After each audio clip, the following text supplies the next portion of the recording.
மக்களை காப்போம் தமிழகத்தை மீட்போம் அப்படின்னு தமிழருக்கு ஆதரவு கொடுப்பாங்களா, தமிழக மக்களுக்கு ஆதரவு கொடுப்பாங்களா, தமிழ் கலாச்சாரத்துக்கு ஆதரவு கொடுப்பாங்களா இல்லையா அப்படின்ற ஒரு கேள்வி என்னைக்குமே அவர்களோட இருக்கு.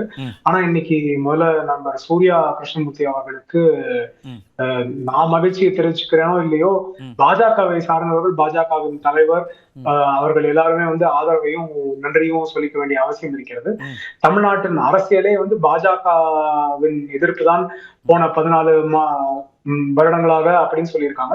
பாஜக இங்க இடமே கிடையாது, பாஜக பத்தி யாரும் சிந்திக்கிறதே இல்லை அப்படின்னு சொல்ற காலகட்டத்துல 14 வருடங்களாக பாஜக எதிர்த்து செய்ய வேண்டிய அரசியல் தான் தமிழகத்தில் முக்கியம் அப்படின்னு அவங்க உண்மையான நிலைமைய சொல்லியிருக்காங்க அப்படின்னு பார்க்க வேண்டிய தேவை இருக்கிறது.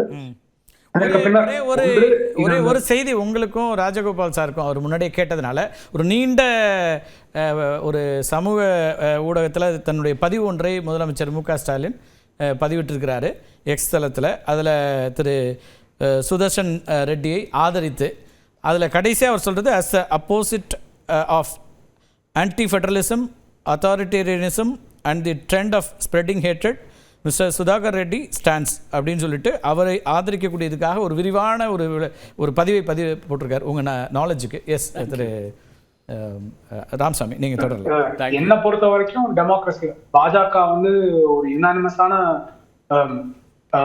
துணை ஜனாதிபதி அவர்களை தேர்ந்தெடுக்க வேண்டும் அப்படின்னு எண்ணம் இருந்தாலும், என்னோட தனிப்பட்ட கருத்து ஒரு தேர்தல் அப்படின்றது ஃபார்மாலிட்டிக்காக வெளியில இருந்து பார்வை இருந்தாலும் எண்கள் ஒப்பிடலைன்னா கூட ஒரு ஆப்போசிட் கேண்டிடேட் இருக்கணும், அங்க போட்டி இருக்கணும், அப்பதான் அதற்கான வாய்ப்பு டெஃபினட்டா இருக்கும். அதனால அது யாராக இருந்தாலும் போட்டி